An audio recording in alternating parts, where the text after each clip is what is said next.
I was hungry. I was hungry. People often want to call me the exception. Like, oh my God, you're the exception. No, I'm not the exception. I'm an average, ordinary woman who chose every day to make one more extraordinary decision. I'm an average, ordinary mom who said, I want to drastically transform my son's future, that he deserves to have every option that every other child would have, irregardless of what he was born into. I just was crazy enough to believe that it doesn't matter the color of my skin, doesn't matter my religious background, doesn't matter my origin, it doesn't matter my mom's bank account and my dad's bank account when I was born. None of that means my future. That's just the circumstance that I came from. That's not what defines my future. I just believe that. Not a lot validated it, but faith is believing in the unseen anyway. So I had enough faith to go, I know like I know, like I know, like I know. I don't necessarily have to see it yet. There's so much value in what you unlearn. Sometimes the best thing you can do is unlearn some things. We're always going after learning something new because we're information junkies, because we have all these forms of information coming at us on the internet, coming at us in books, coming at us on the radio, coming at us in television, that we want to learn. But sometimes your biggest breakthrough is in what you unlearn. And then you relearn. Sometimes you have to disrupt your soil, pull your soil up, take that dry dirt that's been planted for years. I know, I've just been knowing this for years. This is what my mother taught me. This is what we've always known. You have to disrupt that soil in order to plant a new seed to grow a new fruit. Yeah?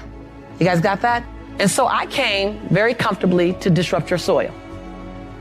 That's what I came for, to disrupt your soil.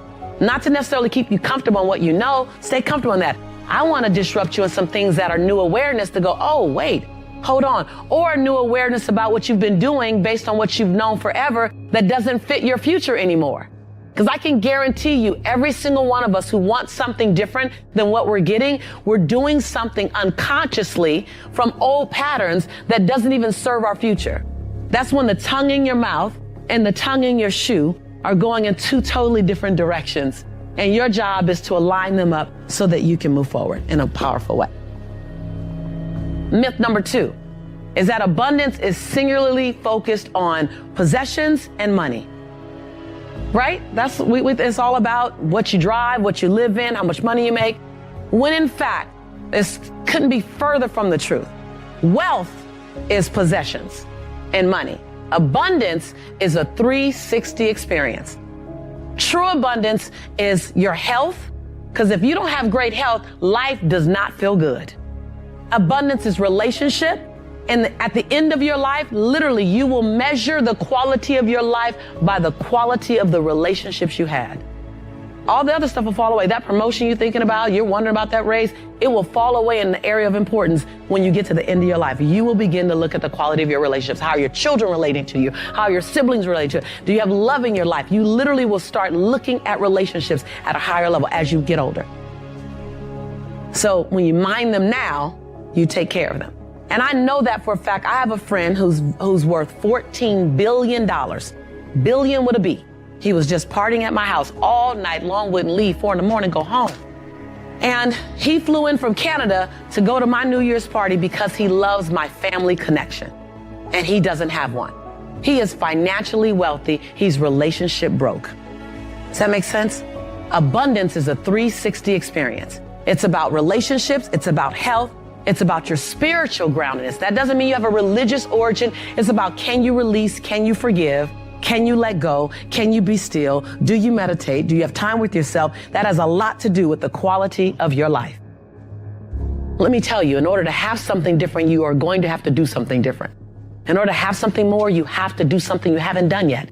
I had to say the things I didn't want to say, do the things I didn't feel like doing to have the life I know I wanted. Period.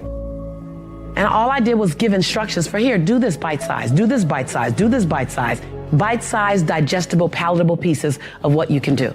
And when you look up, and you don't have to have a magnificent change over 12 months, have a small change over 30 days, and then a small change over 30 days, your breakthrough will come in needlepoint moves. And you'll look up in 5 years and not recognize your life. every single thing you touch is impacted by your story. As an attorney, as a teacher, as an architect, there's not one line of business that you can be in that a story, and a great story, won't elevate your outcome.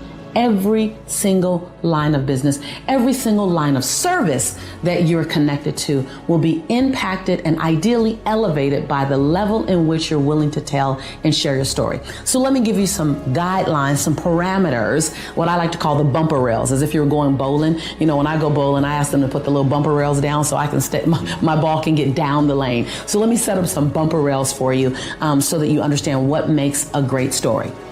So one is the willingness to take risk. Most people, Vishen, when they're telling a story, they don't want to take a risk, so the story has its limits on how high it'll go or how deep it'll go. And when you have that, then you're really not at that part that's going to touch my soul. So being willing to take a risk, being clear and concise with your stories. A great story is a show me story, not a tell me story. Now, this is the distinction that's the game changer for most. Most people are telling a story. They say, so let me just share with you a little bit of my story, and I'll tell you and then I'll show you. So as I was building my life, there was a time in my life that was very difficult. It was very challenging. True story. Very difficult, very challenging, very uncomfortable. I didn't have a lot of money. I didn't have a lot of hope, and things just looked dismal. At some point, I had to turn my life around. At some point, I made the decision that life had to get better. I'm telling you that. It's decent. You learn about me.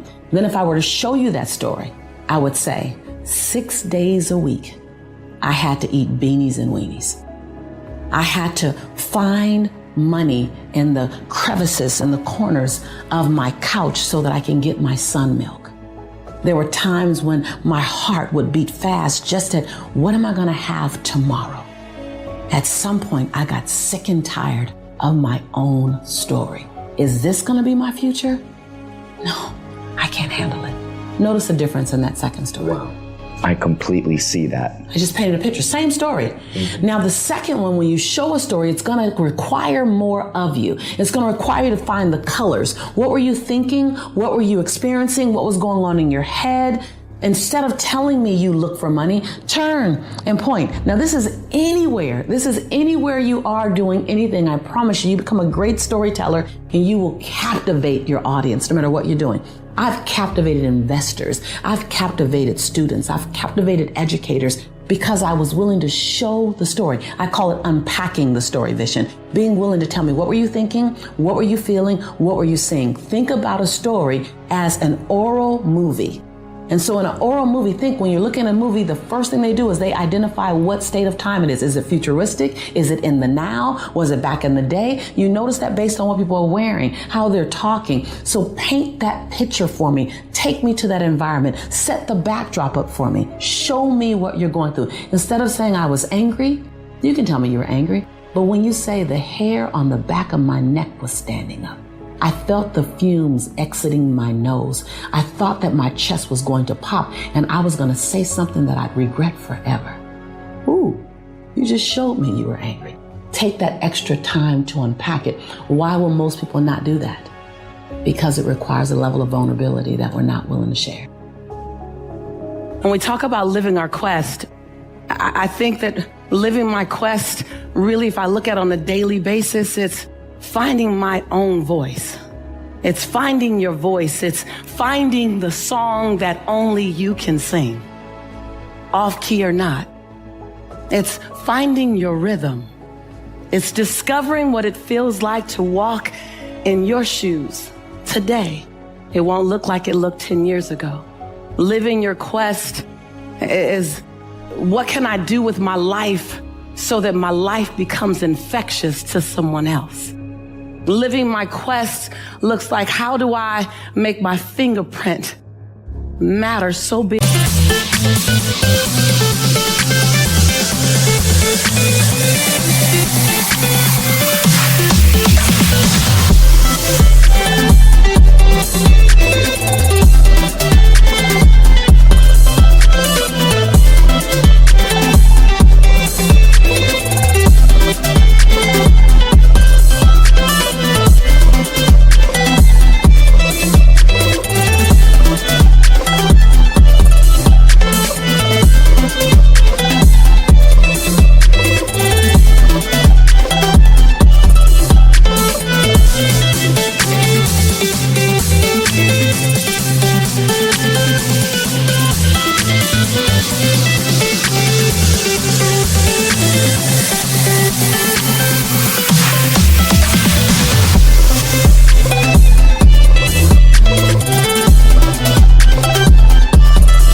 That it lives beyond my transition day. Living your quest is how can I forgive the perceivingly unforgivable so I can love the absolute lovable. Living your quest is how do I give myself 1,000 second chances. Living my quest is not some ambiguous, untouchable experience. Living my quest means going back and healing the little girl in me.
So that the woman can be free. It's going back and embracing the little boy in you so that the man can show up and give himself permission to cry when necessary. Living your quest is not something that you can't touch. It's not something that requires a stage or lights or cameras. Living your quest is being complete and content with who you are in the dark of the night. So who you are in the middle of the day is all right. Living your quest is not holding yourself hostage to old decisions, not holding yourself hostage to shame, blame, guilt, regret, and anger. Living your quest is about recognizing that every day I can be reborn to my possibility. Living your quest is about recognizing that you have brilliance in you and not being willing to dim your light one more day.